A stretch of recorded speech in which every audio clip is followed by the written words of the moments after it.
की संपदा से एक भाग में बढ़ोतरी कैसे हो, आय में बढ़ोतरी कैसे हो, इस दृष्टि से हिमाचल प्रदेश की संपदा से एक भाग इस ग्रामीण अर्थव्यवस्था पर खर्च किया गया है। उन व्यापारियों का जो छोटे दुकानदार हैं, परचून विक्रेता, उनके ब्याज को सरकार अपने खजाने से धन देकर कम करने की कोशिश करेगी।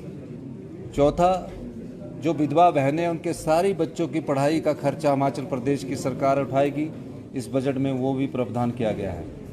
और जितना भी बजट है वो आम आदमी से जुड़ा है, सभी वर्गों का ख्याल रखा गया है। प्रदेश की अर्थव्यवस्था में हमारे फैसलों का असर दिखना शुरू हुआ है और मुझे खुशी है कि हमारी अर्थव्यवस्था में सुधार आ रहा है और हमारे लोगों के पास सीधा पैसा जा रहा है।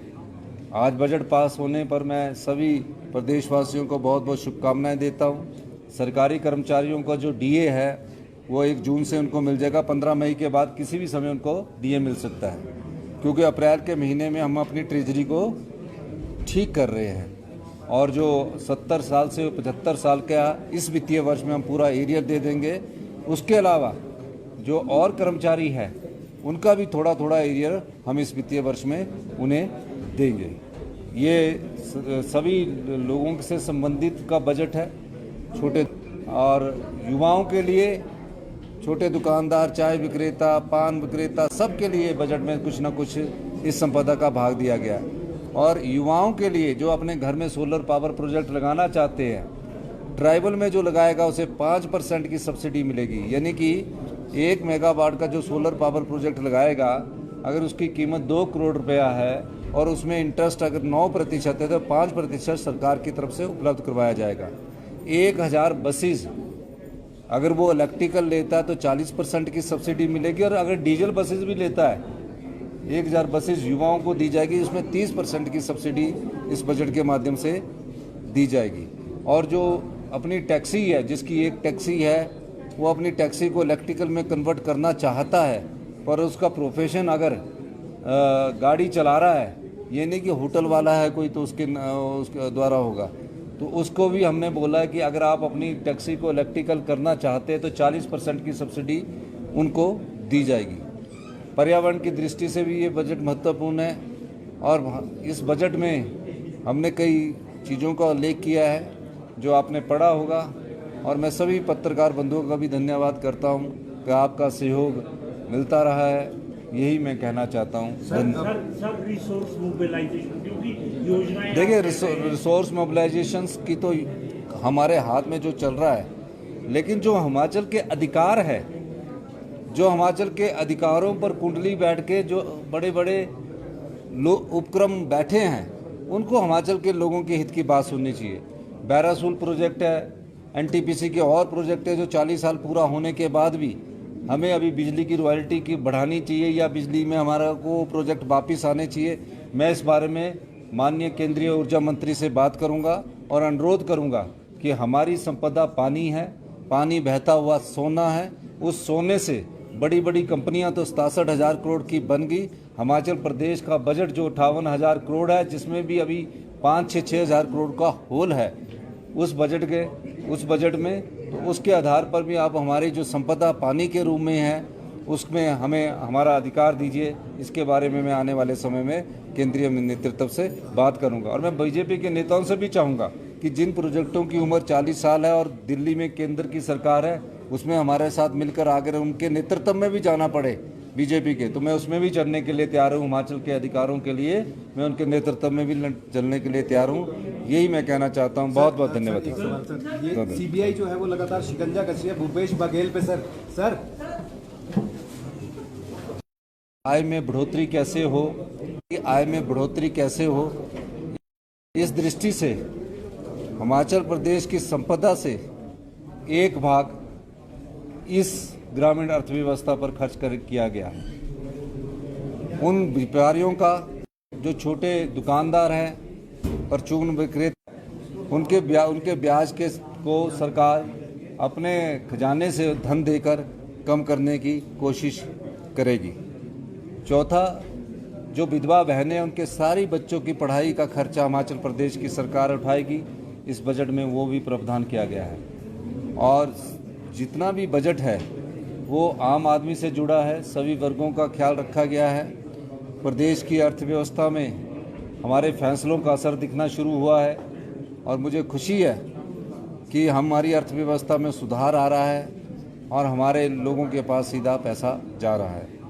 आज बजट पास होने पर मैं सभी प्रदेशवासियों को बहुत बहुत शुभकामनाएं देता हूं। सरकारी कर्मचारियों का जो डीए है वो 1 जून से उनको मिल जाएगा। 15 मई के बाद किसी भी समय उनको डीए मिल सकता है, क्योंकि अप्रैल के महीने में हम अपनी ट्रेजरी को ठीक कर रहे हैं।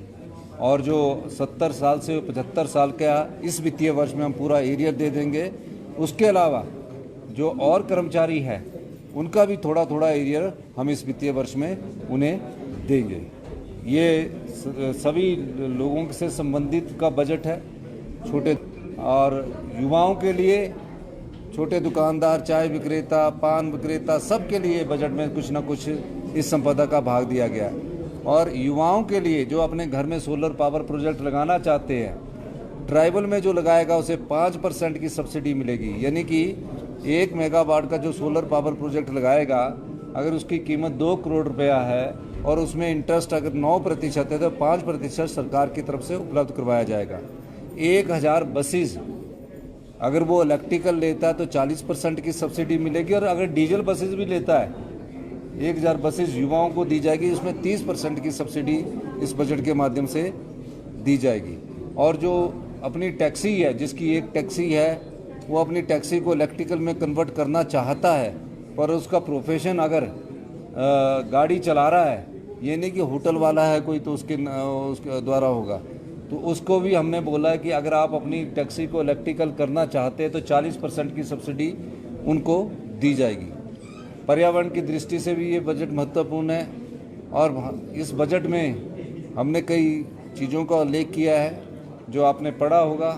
और मैं सभी पत्रकार बंधुओं का भी धन्यवाद करता हूं कि आपका सहयोग मिलता रहा है, यही मैं कहना चाहता हूं। सर रिसोर्स मोबिलाइजेशन क्योंकि योजनाएं, देखिए रिसोर्स मोबिलाइजेशन की तो हमारे हाथ में जो चल रहा है, लेकिन जो हिमाचल के अधिकार है, जो हिमाचल के अधिकारों पर कुंडली बैठ के जो बड़े बड़े उपक्रम बैठे हैं, उनको हिमाचल के लोगों के हित की बात सुननी चाहिए।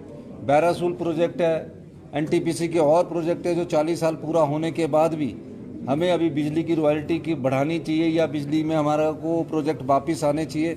मैं इस बारे में माननीय केंद्रीय ऊर्जा मंत्री से बात करूंगा और अनुरोध करूंगा कि हमारी संपदा पानी है, पानी बहता हुआ सोना है। उस सोने से बड़ी बड़ी कंपनियां तो 67,000 करोड़ की बन गई। हिमाचल प्रदेश का बजट जो 58,000 करोड़ है, जिसमें भी अभी 5-6 हज़ार करोड़ का होल है उस बजट में, तो उसके आधार पर भी आप हमारी जो संपदा पानी के रूप में है उसमें हमें हमारा अधिकार दीजिए। इसके बारे में मैं आने वाले समय में केंद्रीय नेतृत्व से बात करूंगा। और मैं बीजेपी के नेताओं से भी चाहूँगा कि जिन प्रोजेक्टों की उम्र 40 साल है और दिल्ली में केंद्र की सरकार है, उसमें हमारे साथ मिलकर अगर उनके नेतृत्व में भी जाना पड़े बीजेपी के, तो मैं उसमें भी चलने के लिए तैयार हूँ। हिमाचल के अधिकारों के लिए मैं उनके नेतृत्व में भी चलने के लिए तैयार हूँ, यही मैं कहना चाहता हूँ। बहुत बहुत धन्यवाद। ये सीबीआई जो है वो लगातार शिकंजा कसी है भूपेश बघेल पे। सर आय में बढ़ोतरी कैसे हो, आय में बढ़ोतरी कैसे हो, इस दृष्टि से हिमाचल प्रदेश की संपदा से एक भाग इस ग्रामीण अर्थव्यवस्था पर खर्च किया गया। उन व्यापारियों का जो छोटे दुकानदार हैं, परचून विक्रेता, उनके ब्याज को सरकार अपने खजाने से धन देकर कम करने की कोशिश करेगी। चौथा, जो विधवा बहनें उनके सारी बच्चों की पढ़ाई का खर्चा हिमाचल प्रदेश की सरकार उठाएगी। इस बजट में वो भी प्रावधान किया गया है। और जितना भी बजट है वो आम आदमी से जुड़ा है, सभी वर्गों का ख्याल रखा गया है। प्रदेश की अर्थव्यवस्था में हमारे फैसलों का असर दिखना शुरू हुआ है और मुझे खुशी है कि हमारी अर्थव्यवस्था में सुधार आ रहा है और हमारे लोगों के पास सीधा पैसा जा रहा है।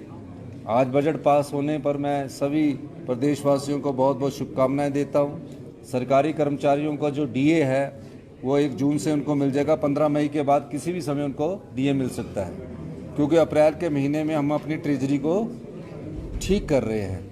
और जो 70 साल से 75 साल का इस वित्तीय वर्ष में हम पूरा एरियर दे देंगे। उसके अलावा जो और कर्मचारी है उनका भी थोड़ा थोड़ा एरियर हम इस वित्तीय वर्ष में उन्हें देंगे। ये सभी लोगों से संबंधित का बजट है। छोटे और युवाओं के लिए, छोटे दुकानदार, चाय विक्रेता, पान विक्रेता, सब के लिए बजट में कुछ ना कुछ इस संपदा का भाग दिया गया है। और युवाओं के लिए जो अपने घर में सोलर पावर प्रोजेक्ट लगाना चाहते हैं, ट्राइबल में जो लगाएगा उसे 5% की सब्सिडी मिलेगी। यानी कि 1 मेगावाट का जो सोलर पावर प्रोजेक्ट लगाएगा, अगर उसकी कीमत 2 करोड़ रुपया है और उसमें इंटरेस्ट अगर 9% है तो 5% सरकार की तरफ से उपलब्ध करवाया जाएगा।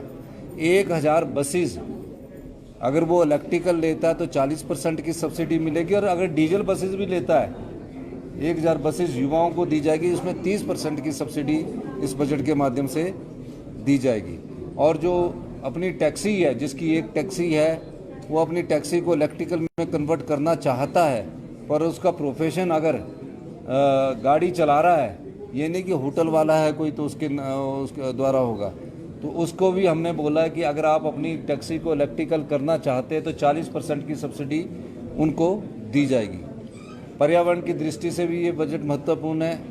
और इस बजट में हमने कई चीज़ों का उल्लेख किया है जो आपने पढ़ा होगा, और मैं सभी पत्रकार बंधुओं का भी धन्यवाद करता हूं कि आपका सहयोग मिलता रहा है, यही मैं कहना चाहता हूं। रिसोर्स मोबिलाइजेशन, क्योंकि योजनाएं, देखिए रिसोर्स मोबिलाइजेशन की तो हमारे हाथ में जो चल रहा है, लेकिन जो हिमाचल के अधिकार है, जो हिमाचल के अधिकारों पर कुंडली बैठ के जो बड़े बड़े उपक्रम बैठे हैं, उनको हिमाचल के लोगों के हित की बात सुननी चाहिए। बैरासूल प्रोजेक्ट है, एनटीपीसी के और प्रोजेक्ट है जो 40 साल पूरा होने के बाद भी हमें अभी बिजली की रॉयल्टी की बढ़ानी चाहिए, या बिजली में हमारा को प्रोजेक्ट वापस आने चाहिए। मैं इस बारे में माननीय केंद्रीय ऊर्जा मंत्री से बात करूंगा और अनुरोध करूंगा कि हमारी संपदा पानी है, पानी बहता हुआ सोना है। उस सोने से बड़ी बड़ी कंपनियां तो 67,000 करोड़ की बन गई। हिमाचल प्रदेश का बजट जो 58,000 करोड़ है, जिसमें भी अभी 5-6 हज़ार करोड़ का होल है उस बजट में, तो उसके आधार पर भी आप हमारी जो संपदा पानी के रूप में है उसमें हमें हमारा अधिकार दीजिए। इसके बारे में मैं आने वाले समय में केंद्रीय नेतृत्व से बात करूंगा। और मैं बीजेपी के नेताओं से भी चाहूँगा कि जिन प्रोजेक्टों की उम्र 40 साल है और दिल्ली में केंद्र की सरकार है, उसमें हमारे साथ मिलकर अगर उनके नेतृत्व में भी जाना पड़े बीजेपी के, तो मैं उसमें भी चलने के लिए तैयार हूँ। हिमाचल के अधिकारों के लिए मैं उनके नेतृत्व में भी चलने के लिए तैयार हूँ, यही मैं कहना चाहता हूँ। बहुत बहुत धन्यवाद। ये सीबीआई जो है वो लगातार शिकंजा कसी है भूपेश बघेल पे। सर आय में बढ़ोतरी कैसे हो, आय में बढ़ोतरी कैसे हो, इस दृष्टि से हिमाचल प्रदेश की संपदा से एक भाग इस ग्रामीण अर्थव्यवस्था पर खर्च किया गया है। उन व्यापारियों का जो छोटे दुकानदार हैं, परचून विक्रेता, उनके ब्याज को सरकार अपने खजाने से धन देकर कम करने की कोशिश करेगी। चौथा, जो विधवा बहनें, उनके सारी बच्चों की पढ़ाई का खर्चा हिमाचल प्रदेश की सरकार उठाएगी। इस बजट में वो भी प्रावधान किया गया है। और जितना भी बजट है वो आम आदमी से जुड़ा है, सभी वर्गों का ख्याल रखा गया है।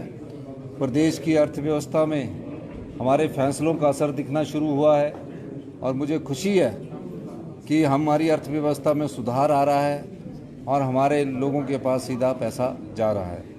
आज बजट पास होने पर मैं सभी प्रदेशवासियों को बहुत बहुत शुभकामनाएं देता हूं। सरकारी कर्मचारियों का जो डीए है वो 1 जून से उनको मिल जाएगा। 15 मई के बाद किसी भी समय उनको डीए मिल सकता है, क्योंकि अप्रैल के महीने में हम अपनी ट्रेजरी को ठीक कर रहे हैं। और जो 70 साल से 75 साल का इस वित्तीय वर्ष में हम पूरा एरियर दे देंगे। उसके अलावा जो और कर्मचारी है उनका भी थोड़ा थोड़ा एरियर हम इस वित्तीय वर्ष में उन्हें देंगे। ये सभी लोगों से संबंधित, छोटे दुकानदार और युवाओं के लिए, छोटे दुकानदार, चाय विक्रेता, पान विक्रेता, सबके लिए बजट में कुछ ना कुछ इस संपदा का भाग दिया गया है। और युवाओं के लिए जो अपने घर में सोलर पावर प्रोजेक्ट लगाना चाहते हैं, ट्राइबल में जो लगाएगा उसे 5% की सब्सिडी मिलेगी। यानी कि 1 मेगावाट का जो सोलर पावर प्रोजेक्ट लगाएगा, अगर उसकी कीमत 2 करोड़ रुपया है और उसमें इंटरेस्ट अगर 9% है तो 5% सरकार की तरफ से उपलब्ध करवाया जाएगा। 1000 बसेस अगर वो इलेक्ट्रिकल लेता है तो 40% की सब्सिडी मिलेगी, और अगर डीजल बसेस भी लेता है 1000 बसेस युवाओं को दी जाएगी, उसमें 30% की सब्सिडी इस बजट के माध्यम से दी जाएगी। और जो अपनी टैक्सी है, जिसकी एक टैक्सी है, वो अपनी टैक्सी को इलेक्ट्रिकल में कन्वर्ट करना चाहता है, पर उसका प्रोफेशन अगर गाड़ी चला रहा है, ये नहीं कि होटल वाला है कोई तो उसके द्वारा होगा, तो उसको भी हमने बोला है कि अगर आप अपनी टैक्सी को इलेक्ट्रिकल करना चाहते हैं तो 40% की सब्सिडी उनको दी जाएगी। पर्यावरण की दृष्टि से भी ये बजट महत्वपूर्ण है, और इस बजट में हमने कई चीज़ों का उल्लेख किया है जो आपने पढ़ा होगा, और मैं सभी पत्रकार बंधुओं का भी धन्यवाद करता हूं कि आपका सहयोग मिलता रहा है, यही मैं कहना चाहता हूं। सर रिसोर्स मोबिलाइजेशन क्योंकि योजनाएं, देखिए रिसोर्स मोबिलाइजेशन की तो हमारे हाथ में जो चल रहा है, लेकिन जो हिमाचल के अधिकार है, जो हिमाचल के अधिकारों पर कुंडली बैठ के जो बड़े बड़े उपक्रम बैठे हैं, उनको हिमाचल के लोगों के हित की बात सुननी चाहिए। बैरासूल प्रोजेक्ट है, एनटीपीसी के और प्रोजेक्ट है जो 40 साल पूरा होने के बाद भी हमें अभी बिजली की रॉयल्टी की बढ़ानी चाहिए, या बिजली में हमारा को प्रोजेक्ट वापस आने चाहिए। मैं इस बारे में माननीय केंद्रीय ऊर्जा मंत्री से बात करूंगा और अनुरोध करूंगा कि हमारी संपदा पानी है, पानी बहता हुआ सोना है। उस सोने से बड़ी बड़ी कंपनियां तो 67,000 करोड़ की बन गई। हिमाचल प्रदेश का बजट जो 58,000 करोड़ है, जिसमें भी अभी 5-6 हज़ार करोड़ का होल है उस बजट में, तो उसके आधार पर भी आप हमारी जो संपदा पानी के रूप में है उसमें हमें हमारा अधिकार दीजिए। इसके बारे में मैं आने वाले समय में केंद्रीय नेतृत्व से बात करूंगा, और मैं बीजेपी के नेताओं से भी चाहूँगा कि जिन प्रोजेक्टों की उम्र 40 साल है और दिल्ली में केंद्र की सरकार है, उसमें हमारे साथ मिलकर अगर उनके नेतृत्व में भी जाना पड़े बीजेपी के, तो मैं उसमें भी चलने के लिए तैयार हूँ। हिमाचल के अधिकारों के लिए मैं उनके नेतृत्व में भी चलने के लिए तैयार हूँ, यही मैं कहना चाहता हूँ। बहुत बहुत धन्यवाद। ये सीबीआई जो है वो लगातार शिकंजा कस रही है भूपेश बघेल पे। सर आय में बढ़ोतरी कैसे हो, आय में बढ़ोतरी कैसे हो, इस दृष्टि से हिमाचल प्रदेश की संपदा से एक भाग इस ग्रामीण अर्थव्यवस्था पर खर्च किया गया है। उन व्यापारियों का जो छोटे दुकानदार हैं, परचून विक्रेता, उनके ब्याज को सरकार अपने खजाने से धन देकर कम करने की कोशिश करेगी।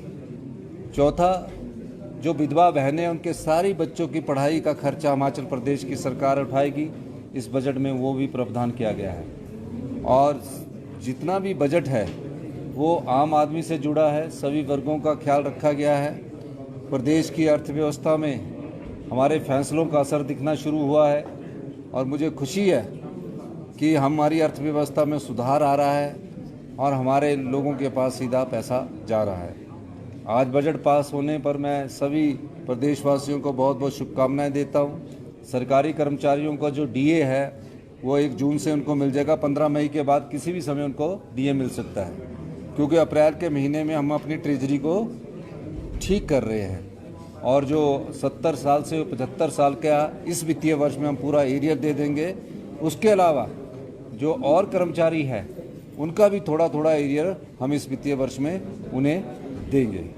ये सभी लोगों से संबंधित का बजट है। और युवाओं के लिए, छोटे दुकानदार, चाय विक्रेता, पान विक्रेता, सबके लिए बजट में कुछ ना कुछ इस संपदा का भाग दिया गया है। और युवाओं के लिए जो अपने घर में सोलर पावर प्रोजेक्ट लगाना चाहते हैं, ट्राइबल में जो लगाएगा उसे 5% की सब्सिडी मिलेगी। यानी कि 1 मेगावाट का जो सोलर पावर प्रोजेक्ट लगाएगा, अगर उसकी कीमत 2 करोड़ रुपया है और उसमें इंटरेस्ट अगर 9% है तो 5% सरकार की तरफ से उपलब्ध करवाया जाएगा। 1000 बसेस अगर वो इलेक्ट्रिकल लेता है तो 40% की सब्सिडी मिलेगी, और अगर डीजल बसेस भी लेता है 1000 बसेस युवाओं को दी जाएगी, उसमें 30% की सब्सिडी इस बजट के माध्यम से दी जाएगी।